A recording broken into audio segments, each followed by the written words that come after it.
na po yung lutsaan mo na yun. Mukhang nahihirapan na po kayo tumayo. Salamat anak. Okay lang ako. Medyo nahihirapan lang ako. Sumasakit lang kasi mga katawan ko. Lalo na pag ganitong malamig ang panahon.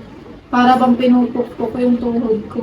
Alam ko po na kaya sabi nga po ni Dr. Samantha, huwag po kayong magpapakapagod at lagi po kayong uminom ng gamot. Ang hirap naman kasi umupo dito, anak. Wala akong ginagawa dito. Gusto ko naman sanang tumulong sa inyo. Gusto ko sanang diligan yung mga halaman ko, pati sa pagluluto. Pati man lang sa mga paglilinis sa gawaing bahay. Naiintindihan ko po yun, Nay. Para sa inyo naman po yun, oh. Pero antayin na lang po natin si Bea para makatulong po sa inyo.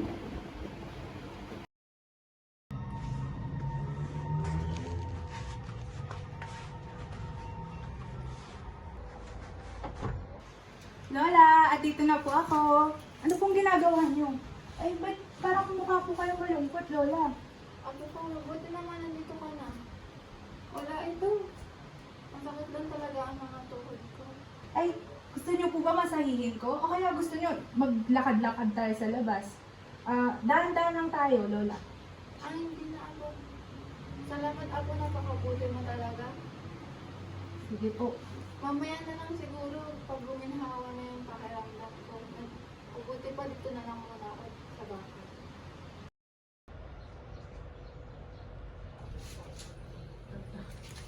Ay, nako, Jeanette.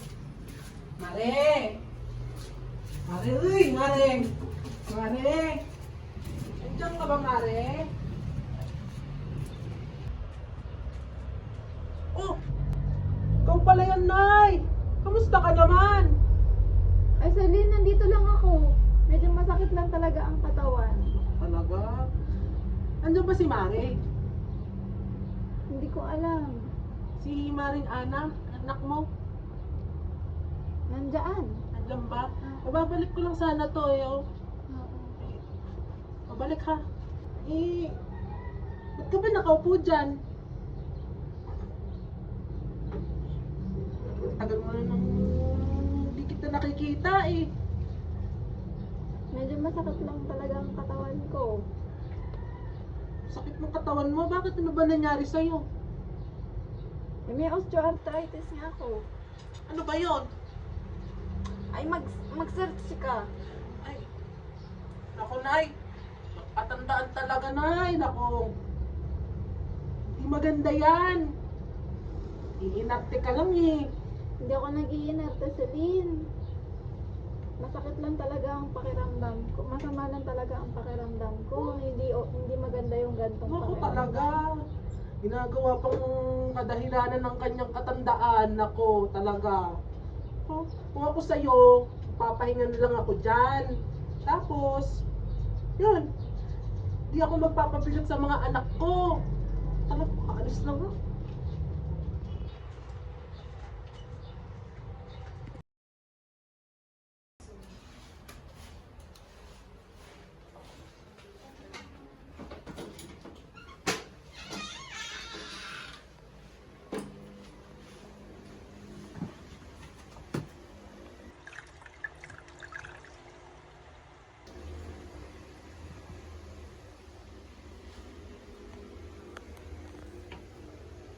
Nay, huwag niyo lang po pansinin si Aling Silin. Alam niyo naman po minsan, may mga masasamang salita talaga siyang nasasabi. Hindi ko naman siya masisisi, Ana. Siguro naiinip na rin siya sa kanyang buhay. Pero minsan, nakakasakit din yung salita niya. Para bang wala siyang pakialam sa nararamdaman ko. Huwag po kayong mag-alala na gagawin po namin lahat ni Bea ng aming makakaya para po umaibsan yung sakit na nararamdaman niya. Miss, pali ano po yung mga nararamdaman? Lately po kasi nahihilo ako, napapadalas ko.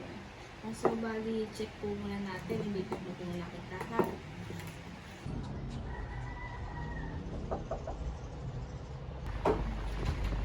Good morning po. Para po kay Dr. Samantha. Yes po. May pasyente pa po kasi. Upo na lang po muna.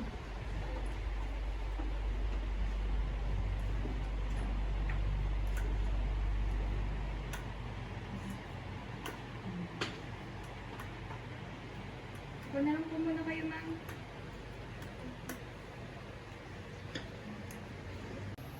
So, bali, 80/60 ang inyong BP. Lagi po ba kayo nagpupuyat? Opo. Ito po ang inyong reseta. Huwag niyo po kalimutan inumin. Sige po, thank you po, Doc. Bye-bye. Yes, Jessica, pakitawag na po si Lola Estrella. Okay, Doc. Lola Estrella, tawag na po kayo nito.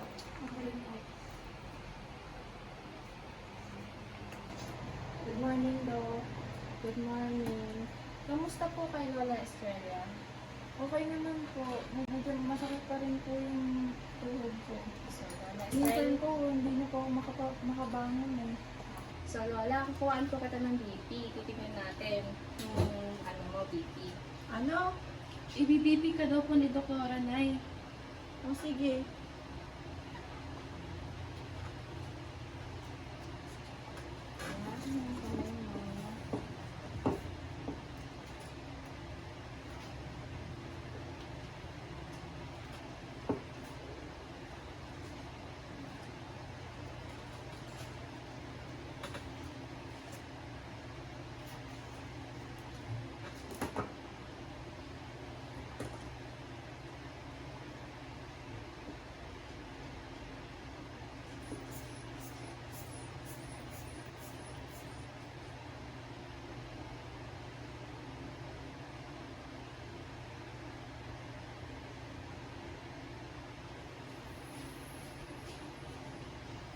So, Lola, mataas yung BP mo po. 140/80.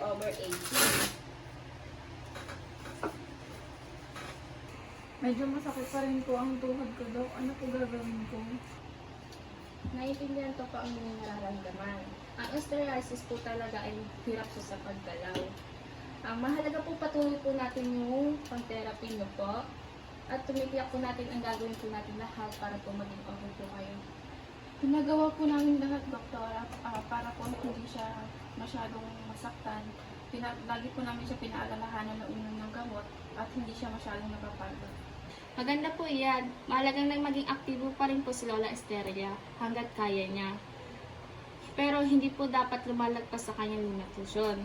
Pwede rin po nating subukan ang kanyang therapy para mas lumakas po yung muscle sa paligid ng tuhod niya. Talaga po, Doktora?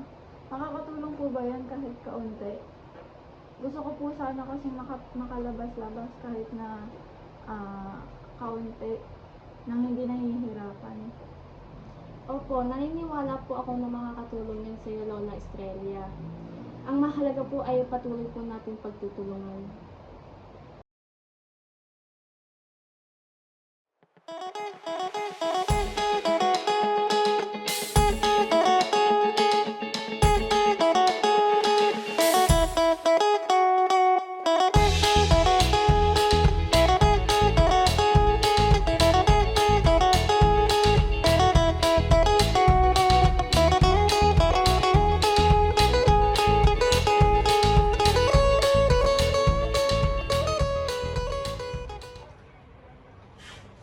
Wow, ang galing niyo, Lola! Hindi na kayo masyado nahihirapan. Ang laki na ng improvement niyo. Oo po. Malaki ang natulong ng physical therapy. Pati yung patuloy na pag-inom ko ng gamot. Hindi pa rin nawawala ang sakit, pero syempre, hindi na ganun katindi yung sakit ko katulad ng dati. Syempre, masaya na rin ako kasi nakakapag-alaga na ako ng mga halaman ko.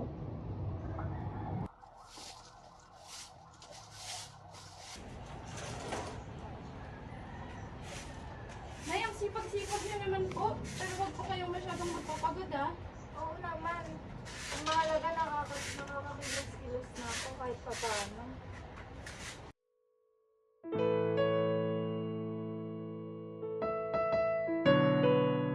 Mahal, alam mo ba, medyo okay na ako. Hindi na masyadong masakit. Salamat sa mga anak at apo natin. Inaalagaan nila akong mabuti.